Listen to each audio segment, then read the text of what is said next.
Good afternoon, and thank you for joining this KFI webinar, Banking and Monetary Policy 2026, Analysing Data Trends Amid the Fed's Leadership Transition.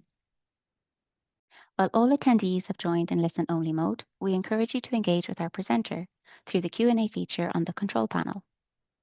To learn more about KBRA Financial Intelligence, simply scan the QR code on screen. Should you have any additional questions on the topics discussed today, we are always available for a follow-up call. Now, I'd like to hand things over to KFI's Head of Research, Sean McGovern, who will lead today's presentation. Hey everybody, good afternoon. As you heard, I am Sean McGovern, Associate Director here at KBRA Financial Intelligence. That's KFI for short, so if you hear me say that, KFI, KBRA Financial Intelligence.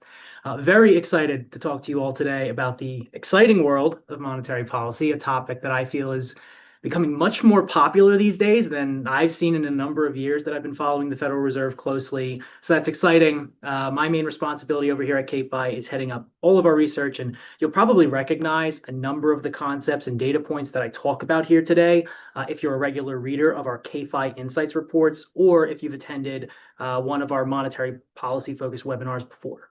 Insights is KFI's main publication where we tackle these big macro developments in the economy like monetary policy, but it can also be things like data, technology, regulation, politics. We know all of those things. They flow downstream to the banking sector. And we want to make sure that we're keeping all of our subscribers abreast of the consequential changes that will be impacting them. And we use a really wide variety of data sets that we have within KFI to do that. And you'll see some of that a little bit later. But once again, this is essentially months of work that has been put into a single presentation, compacted down into something highly digestible. And if you're interested in getting more of the content we cover here today, you can subscribe to KFI Insights for free. You just go to our website, sign up, and you'll get this kind of info straight to your inbox. You don't actually have to be a KFI client to get this kind of stuff, and you'll get notifications about future webinars that we do. Now, I do want to do a quick introduction to KFI. I know we have some familiar faces here, people that know us well, clients and friends, but there's some new folks as well. And just want to let you know a little bit more about KFI. Launched in 2020 as a data provider for nearly 10,000 US banks and credit unions, combining our proprietary KFI scores with comprehensive banking data for peer benchmarking analysis, and to help manage counterparty risk.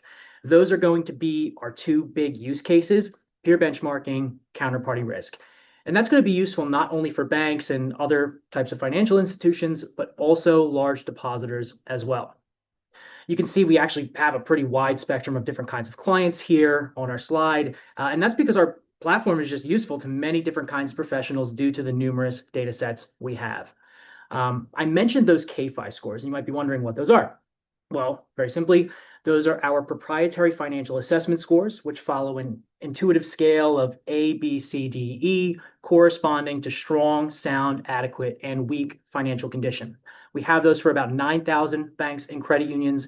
When you get into those Ds and Es, that's going to be the institutions considered to be in a weak financial condition.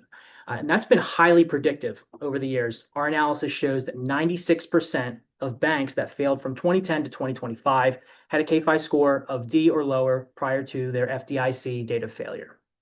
We have three different models for those, by the way. For those KFI scores, you'll have banks, credit unions, and bank holdcos scored differently.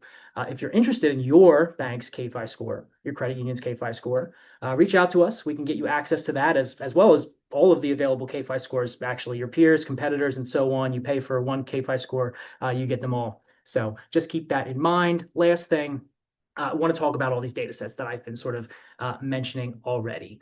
You'll see many of these used throughout this presentation. We have the call reports, UBPR for the banks, bank holding company reports like FRI 9C and GAP for the publicly traded guys, KFI scores like we talked about, summary of deposits data that actually hydrates a nationwide map of bank branches and the deposits at those branches, M&A data, enforcement actions, Community Reinvestment Act or CRA ratings, and our macroeconomic and demographic data.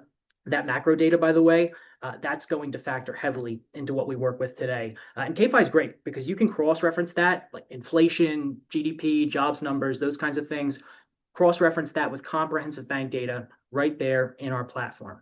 Our data is deliverable through 3 channels. You'll see at the bottom there: web app, Excel add-in, and data feeds. I'll show you a little bit at the end how we use our data, how I make all the charts that we go through today. But without further ado, let's just jump straight into our content. 1 day out here from the first FOMC meeting of 2026. That's where we are today. Appears quite unlikely that we see a Fed rate cut tomorrow. Obviously not impossible, but just based on the data and some, just kind of the feeling out there, some Fed speak, it seems kind of unlikely we get a rate cut tomorrow. And that's going to be the first time in a little while that we're getting a pause from the Fed. If you remember, we saw consecutive rate cuts at each of the last 3 meetings of 2025. And by the way, for the purposes of this presentation today, when I mention those rate cuts, I'm going to be talking about 25 basis point reductions. I'll specify if there's any rate cuts I mentioned that are greater than that, but I don't think I'll have to. We're going to be talking primarily about 25 basis points. You can see at the top, that top chart there, we've been sort of in this second leg of easing since late last year. And you can also see the distinctive shape of policy throughout the last 20 years or so, generally resulting in that second leg going into a crash in the Fed funds rate to zero. And that's obviously not what the Fed wants. But this is what people are used to seeing in the 21st century. And in fact, in each of those last 2 instances of easing, the time between that first cut, so from September 2007 or August 2019, the timing of that first cut to the point where they're going to zero, that's 16 months or less. And now, guess what? We are exactly 6 months into this iteration of easing, and it's looking pretty unlikely that this current monetary easing is going to have the same fate as those, or at least not in the same time frame. Obviously, what the Fed's looking to do is find that neutral rate, right? And that's the point at which policy is most conducive to the dual mandate, the maximum employment, price stability. That's what the Fed is always kind of trying to focus their policy on. We'll talk about where the Fed ultimately wants to land the Fed funds rate over the long term in our next slide. But I do want to talk about the transformation of the money supply in addition to the interest rates and how that works together. More importantly, what it means for banks specifically. Look at the bottom chart. We have our growth in our M1 and M2 monetary aggregates. And in terms of banking, I always say that you can think about it as non-interest-bearing liabilities being M1 and interest-bearing liabilities being M2, right? M1 is going to be actual just currency in circulation, physical currency, checkable deposits, demand deposits, things that are just generally not going to bear yield. M2, you're talking more about time deposits, money market funds, yield-bearing stuff, right? So once again, non-interest-bearing liabilities and interest-bearing liabilities. And that matters for banks because if you do see something like an acceleration of the growth in M1, usually that's going to result in a reduction of the cost of funding for banks that, well, maybe not all banks, but at least banks that have most of their deposits in checkable or demand deposits and maybe have a lower concentration of time deposits and things like that. Now, if we go back to 2022, when rates were going up very quickly, the Fed was being very aggressive, we saw the money supply actually contract. I believe it was the largest contraction of the money supply in M1 and M2 that we've seen, at least in the modern era. And now as they've bounced back, the sort of easing, tightening kind of slowed down, and then we went into easing. You can see that there was a lag there in M1 kind of catching up to M2. M2 money was growing faster, and that's because yields were still pretty high, right? And there was a preference for yield. Now, as interest rates are coming down, you're seeing a higher preference for liquidity, and so that growth of M1 is converging with M2, and it's not impossible, maybe likely actually, that as we go further into easing, you start to see M1 outpace the growth of M2. And for banks, that could have the positive effect of bringing down their cost of funding. Another thing we'll have to pay attention to that's somewhat related to that is the balance sheet expansion that's ongoing. Started late last year, $40 billion per month in securities purchases. Those are going to be short-term treasury bills mostly. And it's mostly for liquidity management. It's going to be building up reserves. It's not something you would think of with like aggressive QE or anything like that. And so what this will do expands the monetary base, and that could start leading into more growth of the money supply, maybe in M1 or M2. We'll have to see how it all comes together. But that's where monetary policy is today. By the way, if you have any questions, we do have a Q&A feature. Just want to let you know about that. I know that I think there's going to be a lot of questions today. I think that we're going to get a bunch of them. We actually have some that people already sent in. Just want to remind you that we have that functionality before we move on here. All right, so now let's get into those projections that I talked about.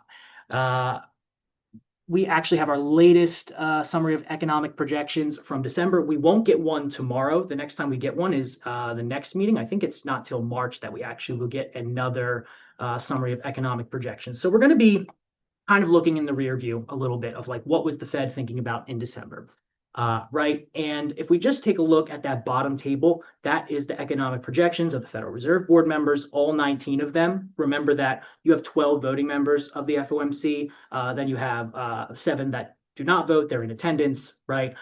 So from that group, you can get a median expectation for the current year, year after that, so on and so forth. And so you'll see 2025 in here. We can kind of ignore that because 2025 is over. These projections were published during 2025, but we're going to be more focused on looking at 2026. And let me get my laser pointer out so you can kind of see what I'm doing here. You see my laser pointer, right? We have change in real GDP, the unemployment rate, inflation, and the projected appropriate policy path, which just means where do we see the Fed funds rate going, right? And we're going to talk about that first. So the median policymaker, they see one rate cut in 2026 because right now we are at 3.75% as the upper limit. That 3.4 number, that implies 3.5%, 25 basis point lower as the upper limit. I'm going to talk about the upper limit a lot here. So the upper limit is just sort of the highest level that the highest part of the Fed funds the range that the Fed funds rate is in right now. So one cut in 26, one more in 2027, and then none in 2028, maybe one more over the longer run. But actually, that doesn't even price in another rate cut. So for 2028 in the longer run, just one cut in 26, one cut in 27, and that's unchanged from the September projection, right? You can see that despite the fact that the median policymaker is not seeing any change in the way that they're assessing the appropriate policy path, there was a lot of change in the way the median policymaker is seeing growth, unemployment, and inflation, particularly growth. You can see that from the September projection to the December projection, the most recent one we have, GDP growth for 2026 went from 1.8 to 2.3%, which is a pretty big move for a median that has 19 people kind of putting their numbers in. It's not like one person could really move that by themselves too much, at least. Unemployment rate was unchanged for 2026. Out to 2027, you actually see a little bit of a reduction, but most of the Fed policymakers, or at least the median Fed policymaker, they're seeing that the labor market is relatively tight, below 5%. You're talking about getting close to something like full employment maybe, and that's kind of the view they have, and falling further out until 2028. PCE inflation and core PCE inflation. We'll look at core PCE more closely since that is the Fed's preferred gauge of inflation. Lower inflation expectations. So down from 3.1 down to 3, 2.6 down to 2.5, and then getting closer, maybe back to that 2% target that they have, right? Obviously, we know about the Fed's 2% inflation target, maybe by 2027 or 2028. So it's a gradual kind of path of disinflation that they expect and some easing along the way, right? But as I said, with all those changes, there's not a whole lot of change to how the Fed is saying how we should do policy. But then you kind of look at the top chart, and what that is that's a data set called FedWatch that's from CME, and that just calculates the probabilities of changes to the Fed funds rate as implied by 30-day Fed funds futures prices. So what are the traders pricing into the futures market essentially, right? And what we see is that there is a high probability, a almost 60% probability of 2 cuts or more throughout 2026, which that diverges from the Fed view. And the question is, well, why is that? The simple answer for that is just that this Fed that gave us these projections in the bottom chart, they're going to change. The personnel is going to change, right?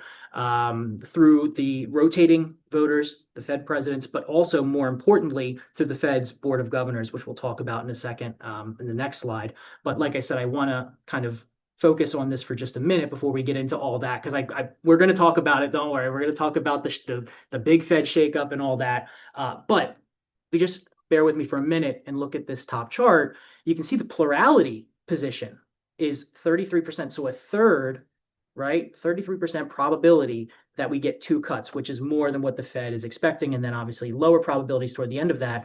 But virtually, very little probability that we get no cuts. One cut is more probable, but plurality in those two cuts there.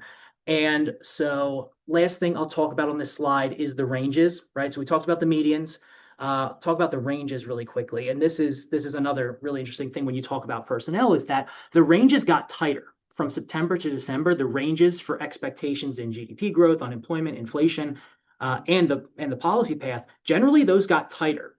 And what that means is that the policymakers at the FOMC generally see the economy going in a similar direction, right? Their expectations are getting closer together, but you're still having all these dissents and all these disagreements about how to respond to that economy. So they all view the economy in a similar way, but their approach to it is what's different. And that's very surprising. Maybe not surprising, but it kind of is a little counterintuitive, I'd say.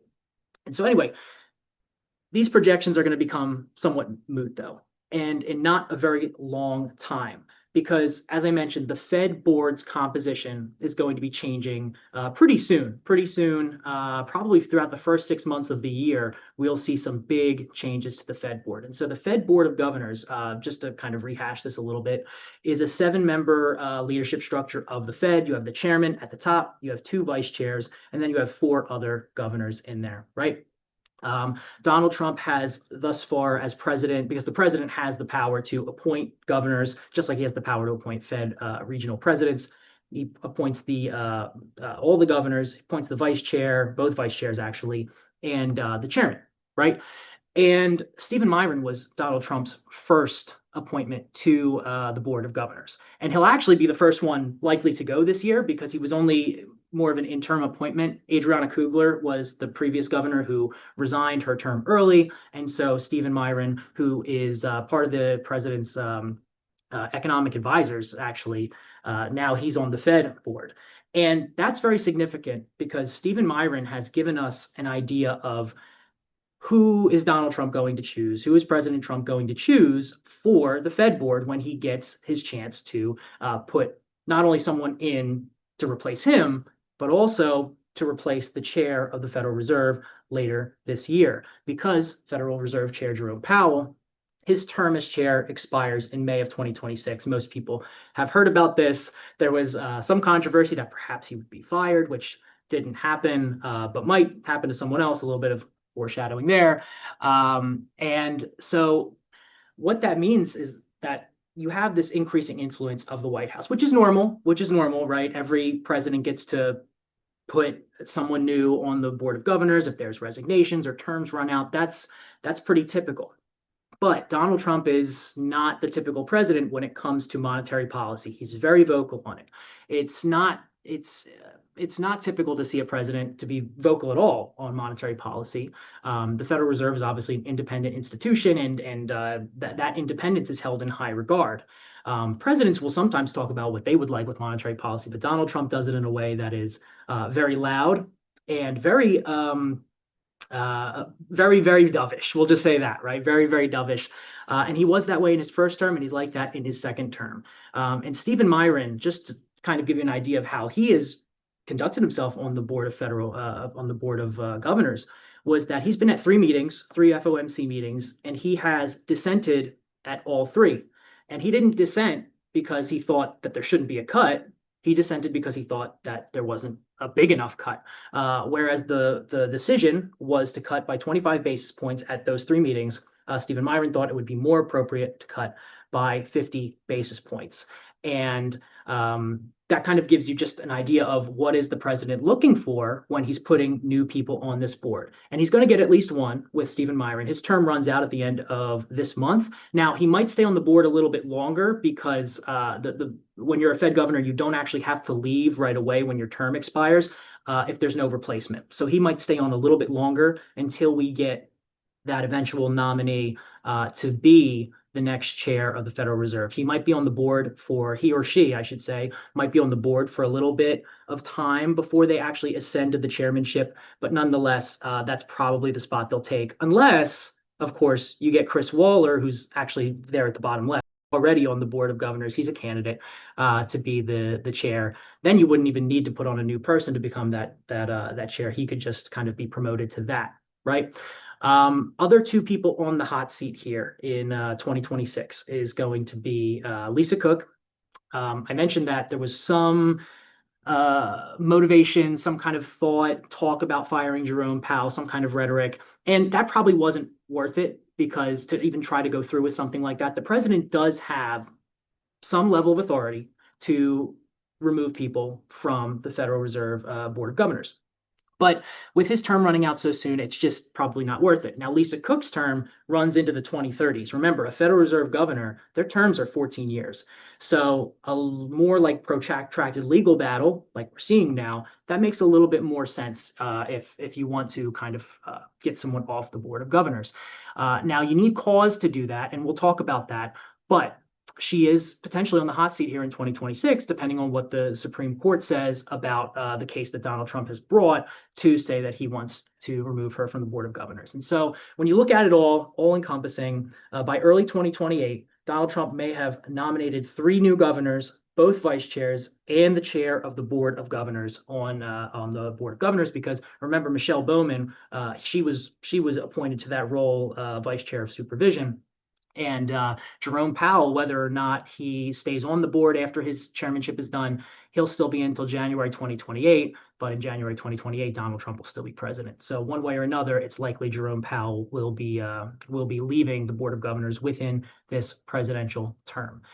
Now, to talk about who is going to be the next chair of the Federal Reserve, we have these new cool things called prediction markets, which are growing in popularity. And I thought, why don't we kind of see like what's the public sentiment, what's the trader sentiment toward who might be the next chair. And we have this bottom chart here. This is the Kalshi market, if you're familiar with that. So about $60 million in volume here, betting on who's going to be the next chair of the Federal Reserve. You've got Kevin Warsh, Rick Ryder. Rick Ryder, by the way, is he's a BlackRock guy.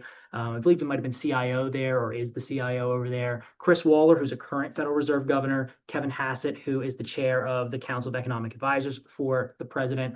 And also Kevin Warsh, he has some background with the Federal Reserve as well. And you can see they've all kind of been jockeying back and forth to see who will be in the lead. You had Hassett as the favorite. Then you had Warsh, and now Rick Ryder, who was kind of an outside favorite, but now is the favorite. And then Christopher Waller down there has been a consistent kind of third place guy, like dark horse. And we actually have a poll question today. I want to open this up to you in the audience. You don't actually have to pay anything. This is not like Kalshi, you could just vote in our poll here if we get it pulled up. There we go. Who do you think will the president nominate as the next Fed chair? And we've got Kevin Warsh, Rick Ryder, Christopher Waller, Kevin Hassett, or someone else. And if you pick someone else, feel free to send something into the Q&A about who you think it would be, maybe your rationale or something like that. I'm excited to hear that. This stuff is very interesting to me. So I actually get to vote here. So let me put in my vote. I won't tell you who I'm voting for, but I have some who I think. Oh, wait, host and panelists can't vote. Well, anyway. All right, I think that's good. Can we see the results? Wow, very close race here. Kevin Warsh, 23%. Rick Ryder, 29%. Christopher Waller, 19%. Kevin Hassett, 17%. And someone else, 12%. So 6 out of 52 votes for someone else. That's interesting. I hope you guys will send something in the Q&A because I'd really like to I'd like to hear kind of who that is. Okay, so closing that out, let's move on to our next slide.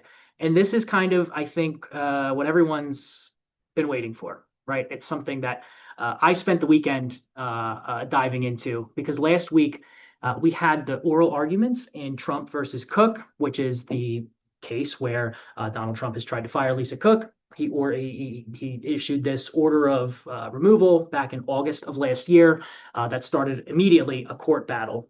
And oral arguments just happened last week. As I said, I spent the weekend kind of diving into that, reading through it, rewatching it. Very interesting stuff.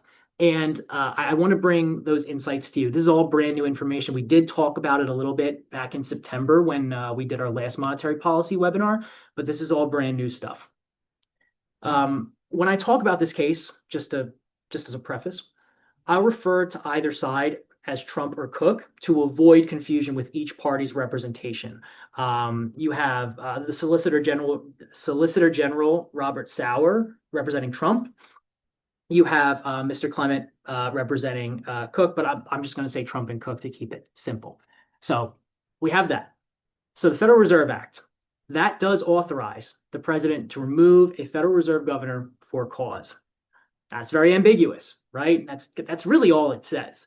And that's an issue which has not come up at all in the past 112 years since the Fed was established, because a governor has never been formally removed. A number of them have resigned in instances where they may have otherwise been removed or been pressured to resign, but a legal challenge to the power of the president here is unprecedented. The Supreme Court is currently reviewing a lower court's preliminary injunction, just blocking President Trump's removal order targeting Lisa Cook. Trump wants to stay on that injunction, right? He wants to basically have the authority to go forward with that firing, wants the court to grant that. Whereas Cook is looking to maintain that injunction, so she stays on the board or is reappointed to the board. That's a point of contention in the case, actually. While the judiciary determines whether the president's asserted grounds for removal fall within the statutory meaning of for cause. That last part, the for cause thing, the for cause statute, I should say, that's unlikely to be resolved at this juncture for a few reasons, primarily due to the fact that the case reached the court on the emergency docket. That means that typically there's not going to be a full merits briefing, no factual or legal record, no final judgment from a lower court. The justices like to consider those things, especially a ruling from a lower court. The emergency docket is just typically not where you get a whole lot of doctrinal innovation from the court. I don't want to get too bogged down here in the ins and outs of what for cause might ultimately be determined to mean, but I do want to note that denying or approving the stay that Donald Trump is requesting, that could have significant implications for what the structure of the Fed actually is. You know, in my reading of the transcript, there's two overarching questions that emerge from the oral arguments. First, does an injunction that allows Governor Cook to continue serving on the board preserve the status quo, or does it improperly reverse a completed presidential act? That is to say, was Lisa Cook ever legally removed from her position? And that matters. It's very important because Trump argues that she was, and that courts have not historically used preliminary injunctions to reinstate officials removed by the president. Therefore, according to the president, such a move cannot be maintaining the status quo. The other side of that is leaving Governor Cook in place might pose less institutional disruption than moving her mid-litigation. And that matters because there was concern among several justices, especially Justice Amy Coney Barrett, that there could be financial market fallout from whatever decision they make, which they don't want to be responsible for. That's not really, the court never wants to be responsible for something like that. Like Justice Barrett, like I mentioned, she specifically said, I'm not an economist. I don't want to be making decisions that are going to have like financial market fallout. And you can see there on one of our excerpts to the right, where this came up between General Sauer and Justice Sotomayor, which there was this disagreement of did she ever, was Cook ever removed from the Board of Governors? Sotomayor, she disputed that, but that is the case of the president, that he did remove her from the Board of Governors. So the second question, if Congress granted the president the removal power over Fed governors without specifying procedures or standards of review in the Federal Reserve Act, how can the courts review the president's rationale without substituting their judgment for his? That's the tension that was brought up most sharply by Justices Gorsuch and Alito specifically, some of the more conservative justices. How the adjudication of Cook's removal should proceed is it's completely uncertain. Her counsel, Lisa Cook's counsel, has suggested maybe a tribunal would suffice as a sort of hearing. There were a lot of things like that. Once again, there's no specific procedures in review for review in place. Cook contends that judicial review should be available via right to due process to determine whether the president acted beyond his authority. But Trump's argument is that the for-cause determination, that's committed to the presidential discretion, and it's not subject to judicial review. And you'll see in this excerpt we have from to the left here, Alito and Gorsuch are going back with Lisa Cook's team, kind of saying, well, who makes this decision? How can it not be the president making this decision? There's a lot of sort of pitfalls here where you might be substituting someone else's judgment for the president's. Now, it's not impossible to set up some kind of procedure around that, but it's just there's nothing in the bill in the Federal Reserve Act that does that formally. So it's a little bit rocky, right? So those are the questions that may be answered by the court, maybe sometime in the next 6 months or something like that. We'll see when we'll get a real judgment in this. We might have more oral arguments, we might not. Please, if any of this is unclear, send in your questions. I'll be happy to answer them at the end. This is a lot of information, I know, but this is kind of the most basic way to really lay it out. It's a lot of moving parts, but it's very important, and it has a lot of weight for the future of the Federal Reserve. Moving on from the proceedings in the case for the case that was actually going on in the Supreme Court, I want to talk about a guy who sat in the second row of the Supreme Court during the oral arguments. That's Jerome Powell, Chairman Jerome Powell, which it kind of makes sense for him to be there. He is technically a nominal defendant in this whole thing, alongside Donald Trump, ironically enough. But yeah, he was there at the Supreme Court during the oral arguments, and that's kind of there's kind of a new posture that Jerome Powell has, and that's because federal prosecutors have opened a criminal investigation into the Federal Reserve Chairman. DOJ has served the Federal Reserve with grand jury subpoenas, which formally initiate the investigative process.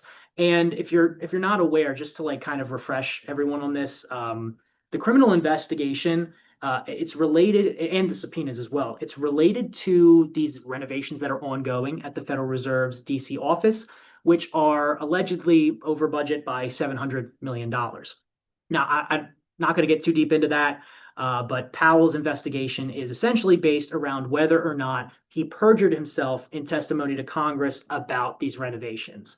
Again, not getting into that either way, but I do think that we can expect tomorrow's press conference, because remember, after the Fed makes their decision, Jerome Powell comes out and does his press conference. Of course, we'll see an uptick in political questions relative to just purely monetary policy questions. And it's worth considering whether Jerome Powell will be more open to addressing these kinds of questions, which he's kind of just batted away in the past. He has not answered those kinds of questions.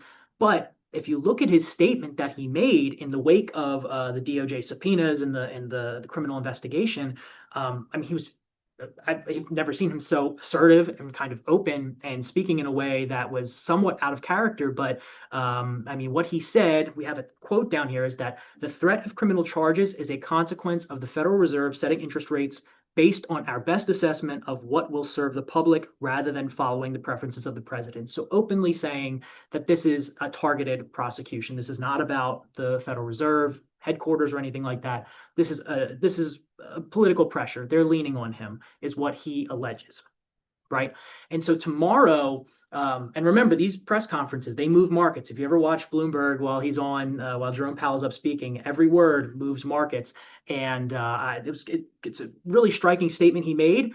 It's possible we see some striking responses that we may not have seen before to some of those political questions. And the last thing I'll mention here too, related to this this probe of Jerome Powell, is that Tom Tillis, senator, Republican senator actually, who is chairing the Senate Banking Committee, he has threatened to block any new nominees to the Fed board or chairmanship until the DOJ situation is settled, or until he is retiring. So they could run out the clock on him, and by the end of the year, he's going to retire. But that's, I mean, we're at the beginning of the year here. We got 11 more months until Tom Tillis goes anywhere, and nothing goes through the Senate Banking Committee without his sign off, or once again until he retires. And so, in some ways, the Fed is moving very quickly, right? It's getting shaken up and moved around very quickly. But at the same time, now it's kind of looking like we might be stuck because the Lisa Cook process is stuck. We don't know what's going to happen with replacing the chairman. There's a lot of moving parts, but then a lot of things that are completely uncertain as well. So that's kind of all I want to cover there. We've talked a lot about the Fed. I want to get into financial data and banking data and talk about how that affects the Fed and how it sort of flows downstream to the banking sector. That's the main idea of all of this that I'm telling you is we're going to analyze how it affects the banking system. Just to go into the GDP numbers. US GDP growth, we just got the final revision for the third quarter of 2025. Still waiting on fourth quarter data, so we'll talk about the third quarter. Reached a 2-year high of 4.4%. And you can see that these tariff-related disruptions in the GDP calculation, they're starting to subside, right? We had, just look at Q1 25 and Q2 2025, you can see just huge fluctuations. And that's largely because of the tariffs, right? You can see in the first quarter, net exports went way down because everyone was importing. The imports were heavily front-loaded, trying to get stuff in to beat the tariffs. And there was a big explosion of the size of inventories there and the gross private domestic investment. If you remember, by the way, if we go back to like basic econ, the four components of GDP, personal consumption expenditures, so consumer spending, gross private domestic investment, inventories, things like that, government consumption expenditures, government spending, and net exports, which is going to be exports minus imports. So you can understand now why we have these huge fluctuations around the time that tariffs came in. And then they went the other way in the next quarter because then you didn't have that same impact, that same flow of inflow of imports. So then the net exports component went way up, and it was kind of hard to get a real read on what's going on with GDP. But now, in the third quarter, we can see that those are dissipating. Net exports actually look pretty strong still, but consumer spending is driving that GDP number.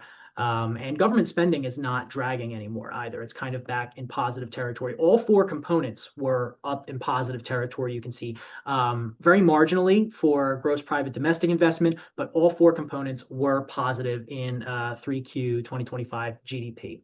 Now, if we want to look into the future a little bit, we don't have the 4Q number yet, but we do have the nowcast from the Atlanta Fed. At the bottom here, we can see how that has evolved since the first predictions came out in December of 2023. This is a rolling number that kind of gets adjusted according to the latest data releases. And you can see we're up around 5.4%. I'm sorry, 5.3% is the latest number from the GDP Nowcast as of the 22nd, I believe, or we might have, no, these are for the 26th, so it would be up to 5.4% now. And I wanted to look into some of the components of the GDP Now calculation and kind of see, okay, where is this economic growth coming from? What's driving it and what may be dragging on it? And how does that relate to bank lending, right? You can see PCE is the number one driver in this list of components. There are other components. This is not an exhaustive list. You can see personal consumption expenditures, so consumer spending, pretty strong. Equipment financing is a little bit kind of closer to zero, not really having a lot of impact at all. Non-residential structures and residential investment, they're in negative territory. And it's been like that for quite a while. In KFI Insights, we have published a lot of research recently regarding the year-over-year declines in construction and development lending that has gone on for a while. So this is not super surprising to see that this is still kind of dragging on GDP as opposed to contributing to it, or at least this GDP Nowcast, right? The GDP number can be completely different than this. This is just kind of one of the better measures that's out there, follows a methodology that's very similar to calculating GDP, right? But what we can say from seeing all this is that it looks like economic growth is pretty strong. And this is only one way to look at GDP, economic growth, though. Another way that I like to look at economic growth is just the expansion of credit, right? And this is where some of our bank-specific data is going to come in that we have on KFI, coming in from call reports, things like that. And the first thing we'll look at is just loan growth, right? Like what is total loan growth? And you can see it's accelerating up to 4.7% in the third quarter of 2025. That's the fastest rate of growth we've seen since the first quarter of 2023. And at the same time, when you saw that slowdown in bank loan growth, you also saw a compression of net interest margins. And that's related to a deep yield curve inversion that happened throughout. I think it started in late 21 or early 22 and lasted all the way until mid 2024. The deepest and longest yield curve inversion that I think we've ever seen. Right. And that's not great for banks because you're kind of flipping the whole banking industry upside down. Banks borrow money at the short end of the curve, the yield curve, and they lend at the long end, right? And so when the long end is below the short end, banks are kind of upside down, and that's going to start compressing their net interest margins. And that's exactly what happened for several quarters. But now, as you've seen loan growth bounce back, you're also seeing net interest margins start to re-expand. And now only 4 basis points below the recent peak that we saw back in the fourth quarter of 2022. Right. So not only is bank lending expanding, the profitability of that lending appears to be improving as well. Right. Now, if we want to take a look at the yield curve, we're expecting some kind of steepening. The steepening is already happening, but it's somewhat moderate. We'll talk about the historical comparisons in the next slide. But we are seeing that the yield curve is steepening despite emergent recession fears in late 24, early 25. Loan growth held its ground, bounced back with a fleeting increase in delinquency. And that's kind of what we want to talk about in our next slide is that, yeah, we have loan growth, right? Yeah, this is great. The yield curve is steepening, but what does delinquency look like? What does charge-off look? What do the charge-offs look like? And what we're seeing is that charge-offs kind of, it looks like they had a peak back in the fourth quarter of 2024 and now have come down off of that peak, right? And there's a couple of significant things there. One is that we're also seeing allowance for loan and lease losses, so those LLRs start to drop off. You can see in January we had the biggest drop off in the loan loss reserves, I think in 2 or 3 years in a single week. About 3.2 billion sent us below $200 billion among all banks for their loan loss reserves, right?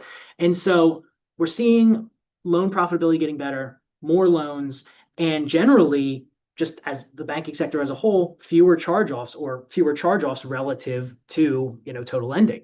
And now, if we see those loan loss leases start to come off the balance sheet, that indicates that the sentiment is toward, okay, we're probably seeing healthier loans, we're probably seeing healthier economic conditions for lending, right? If that continues. Now, when we talk about how steep the yield curve is, you can see that we're only now just starting to come out of that inversion and just starting to get into a really steep yield curve increase that is typical. That is typical when you have these easing cycles, right? Over the last 6 easing cycles, that can be anywhere from like 113 basis points up to 380.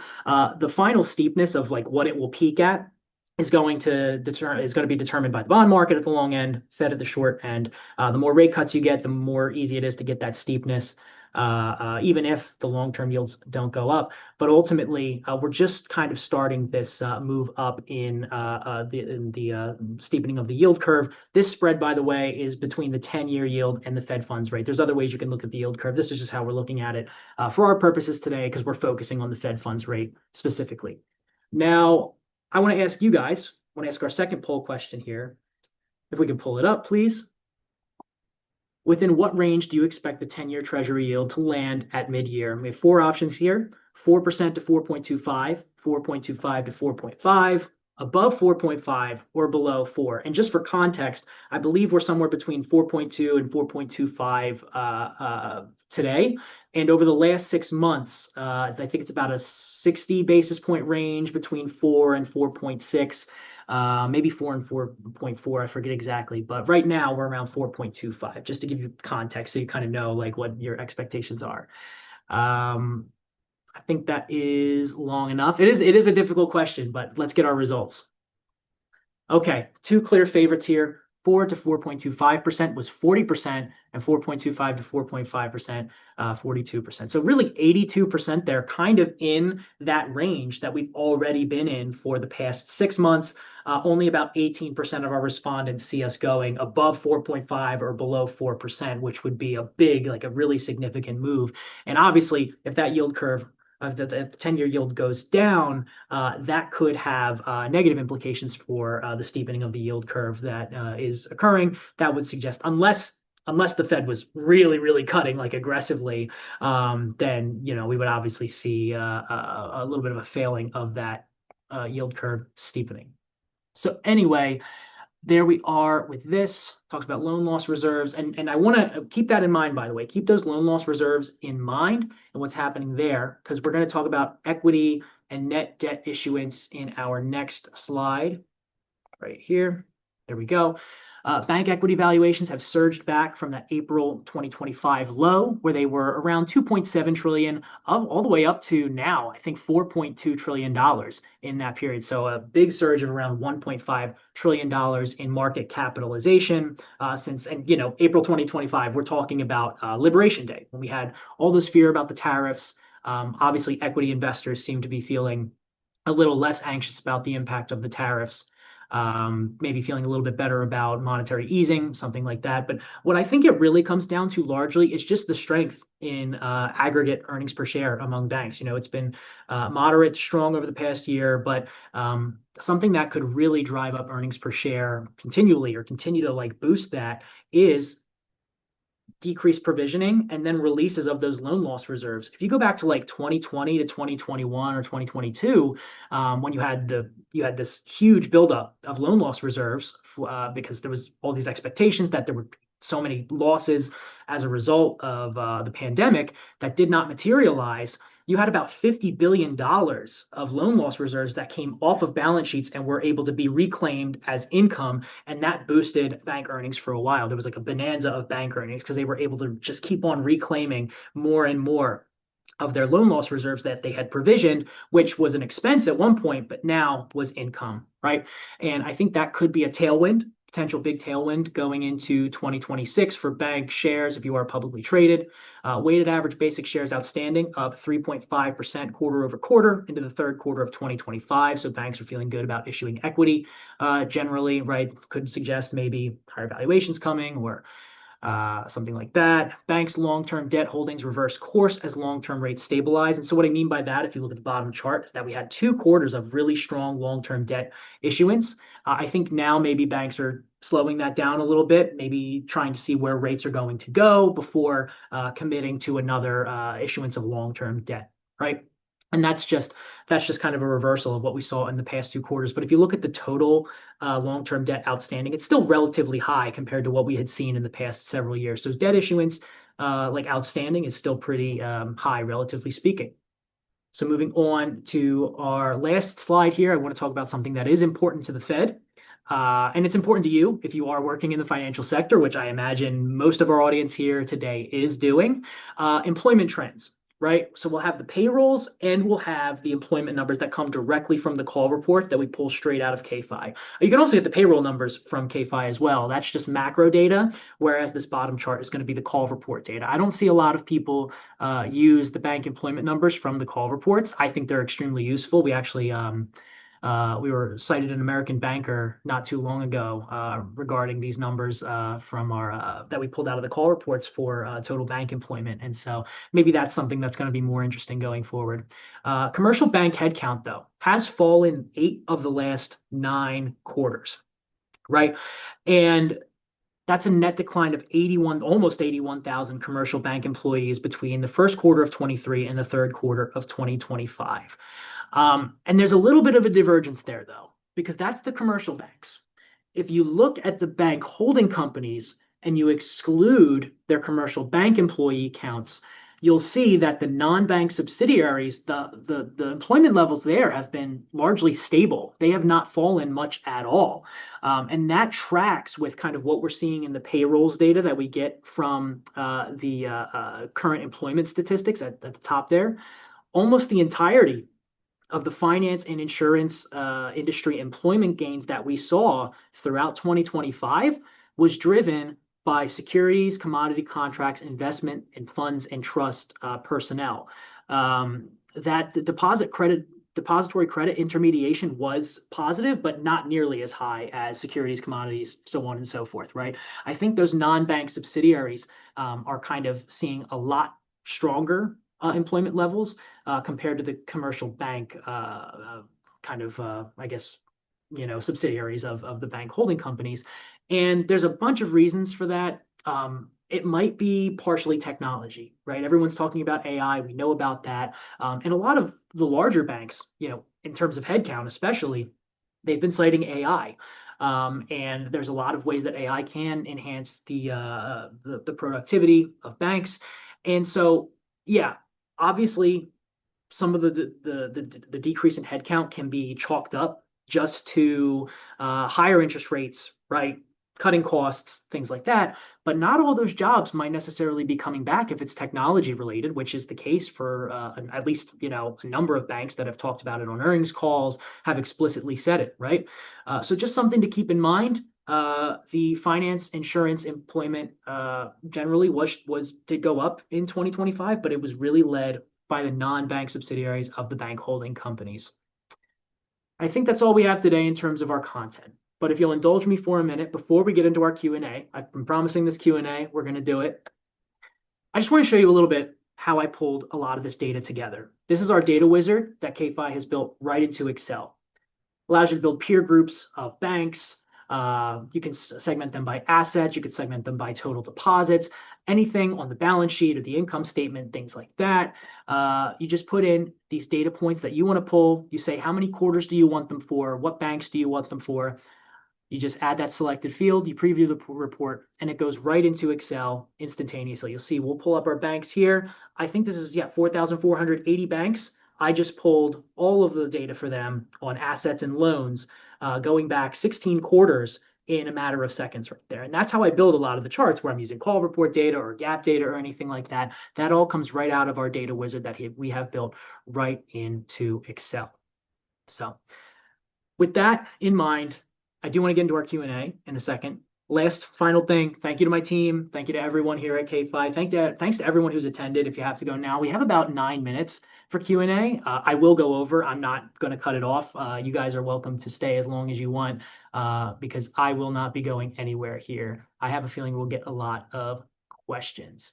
And actually, I'm going to start with ones that were sent in before our webinar actually started today. There's some people that send in questions with their registration. And which one is high on inflation, upside or downside risk? So I feel, and I've really felt this way for quite a while, that it was more likely inflation would move slowly downward. I would frame that over a sort of multi-year arc. I mean, like as I said earlier, even the Fed isn't expected to get back to their 2% target until 2027 or 2028. And we're looking at 2.7% right now. Just doing a little bit of like back of the napkin math that I've done, I've seen that if you take the average monthly change in the core CPI throughout 2025, you apply that same rate of change to each month in 2026, you get a year-over-year rate of inflation that's basically unchanged by the end of the year. It's 2.6%. So we go from 2.7 to 2.6 if inflation kind of trends the way that it did in 2025. So unless we see some kind of major unforeseen impulse on prices to the upside or the downside, I think that the path of inflation is a slow grind, but it does skew to the downside based on everything we've seen. There's been fears of tariffs and things like that, but there's actually a few key disinflationary factors like housing and shelter that I think have kind of either offset the impact of tariffs or simply that the impact of tariffs just was not as bad as was expected, thankfully, right? Moving on to the next question. There's actually two questions here that I would like to address at the same time because they're very similar. And one is about the dilution of credibility if the Fed is politically interfered with. And if our central bank were to lose its independence, please provide clarity around the first impacts and flow downstream over time. These are great questions. This is pretty much what I assumed a lot of people would want to know. So I do have thoughts on it. And in terms of political influence, right? Every Fed board has that. to some degree. The president nominates every governor. They nominate the regional Fed bank presidents. They all get some kind of level of influence, even if they don't openly say it like President Trump does. President Trump's influence is like it's going to be higher than many White Houses of the past, but it's not unprecedented in terms of personnel. Like FDR is it's the most obvious example because he was president for 12 years. He had this sweeping amount of appointments to the board because he was there for so long. But even recently, if you just go back to George W. Bush, President Bush, right? He appointed or reappointed 10 different governors to the board. Even if we assume Donald Trump gets Myron, Cook, and Powell replaced with new governors on the board, that would put him at just 9. So he'd be one short of what President Bush did for total appointments and reappointments throughout the 2 terms that they have. Now, so it's really the means by which Trump might acquire the influence that's unprecedented, not the influence itself. He's trying to fire a Fed governor. That's never happened before. To answer the question, yes, like there will absolutely be heightened partisan scrutiny of anything monetary policy touches if there is a perceived dilution of that independence that the Fed's supposed to have. But it could also backfire politically. The president is kind of taking it on himself to be responsible for monetary policy. The main concern you hear with Federal Reserve independence is like the president reducing interest rates before an election so the economy looks better, even though there might be negative implications down the line, right? But what happens on the other side of that too is that if the monetary policy is bad, the president and by extension his party, whoever he or she's affiliated with, that also kind of shines a light on them. So it's not as simple as, it's like it's a free for all and the president benefits infinitely from doing something like that. He'll have to be responsible for bad monetary policy. A lot is just going to come down to the judiciary's interpretation of that 4-cause statute that I talked about earlier. I don't want to get out over anyone's skis about what the predictions will be on that because it's very nuanced. But what I will say is that I would not be surprised if there was some kind of whatever happens with the Supreme Court, if there was not a movement that starts to emerge inside Congress that wants to open up the Federal Reserve Act and maybe amend that 4-cause ambiguity that exists. That could set off a whole new legal fight in itself because is that constitutional? Because Congress enacted the Federal Reserve Act. They can change it. Like that's totally within their power to do. But then will the president, who has now been potentially emboldened with these new powers, this new influence over the Federal Reserve, then he'll probably fight back against that in the Supreme Court, whether it's Donald Trump or another president. My point is that there is recourse here if the Fed's standing independence does come under threat. It's not like there's no recourse. There are things that can sort of be done to push back against that. But like I said, to answer the question, yes, there will be much more heightened scrutiny under anything the Federal Reserve does if there is a perceived or real dilution of the independence, which one of those things may already be happening, right? Let's keep moving to our next question. Besides tradition and precedents, what are the limits of the statutory powers of the Fed chair when it comes to running the Board of Governors, not the FOMC? All that the Federal Reserve Act says on this subject is Section 10.2, the chairman of the board, subject to its supervision, shall be its active executive officer. I'm really loving all the questions like about the Federal Reserve Act. I've never talked about the Federal Reserve Act so much, but I love this question.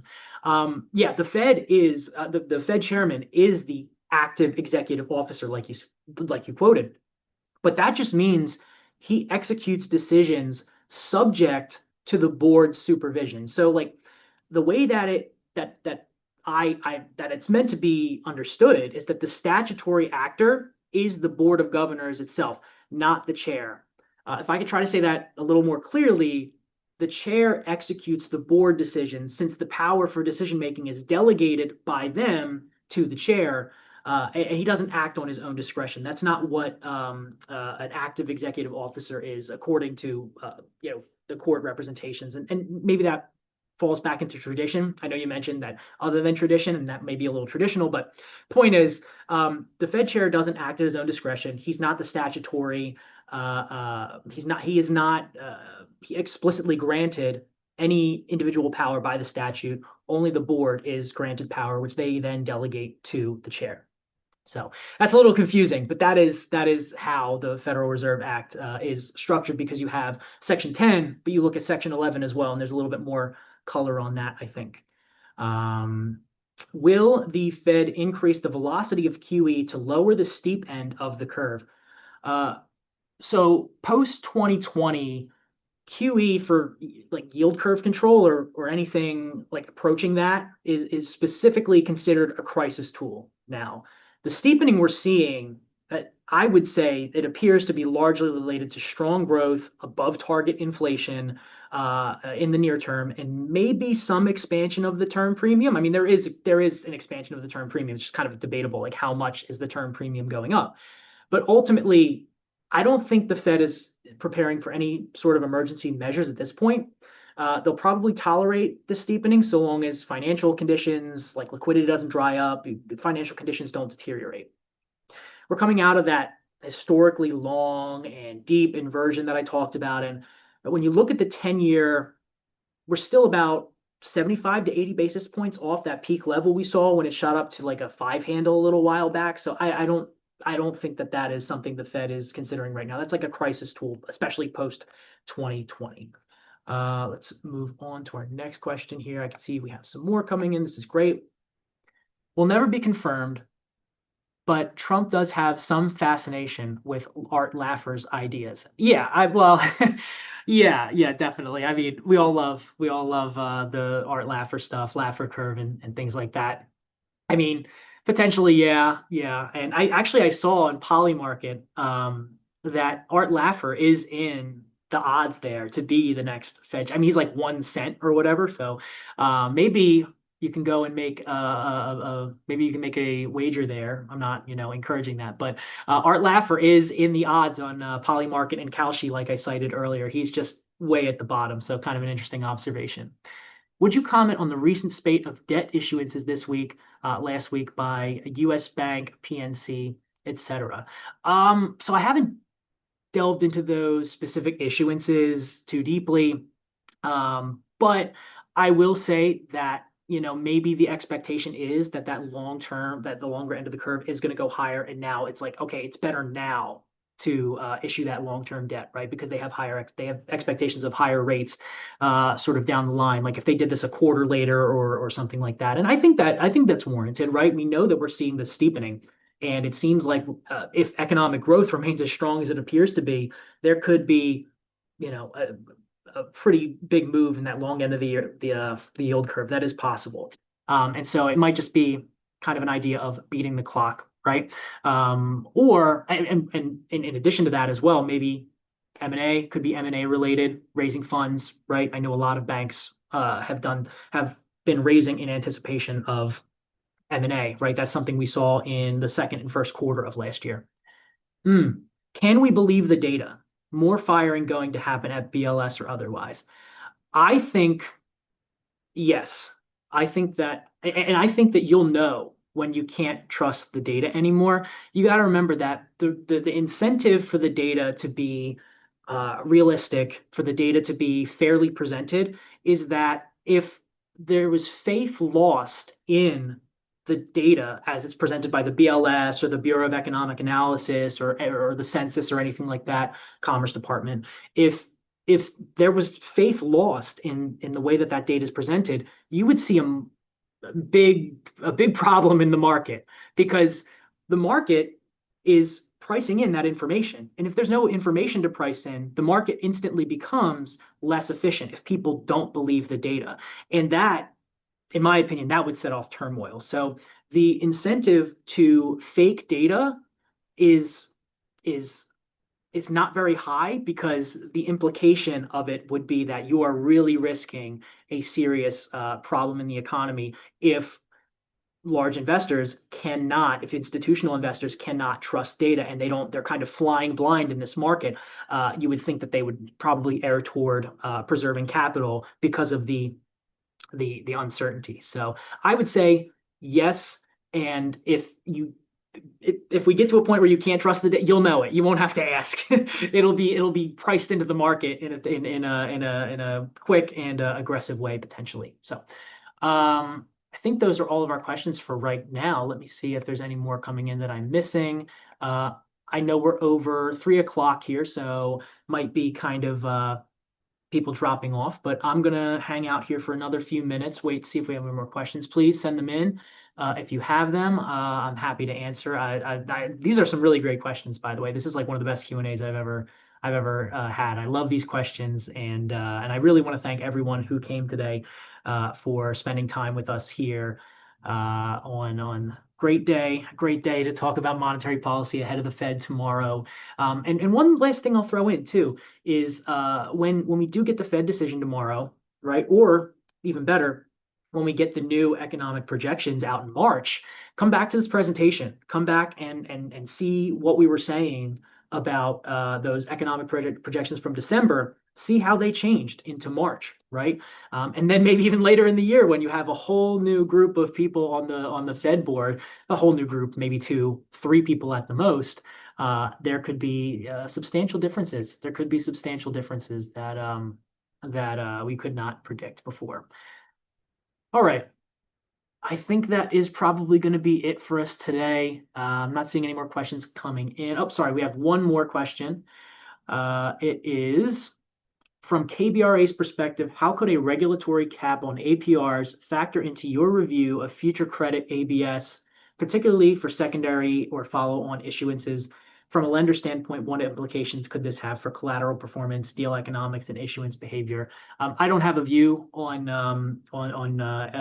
credit card ABS specifically or anything like that. KBRA does. If you would like to go over to kbra.com, go to the ABS section. We have a lot of great research on that, and a lot of people you can get in contact with that could give you a lot more color on ABS than me. We do some great stuff with that, but that is go find that on kbra.com. One thing I will say though, with the credit card cap on the cap on APRs, that's something we'll be covering in Insights at some point soon.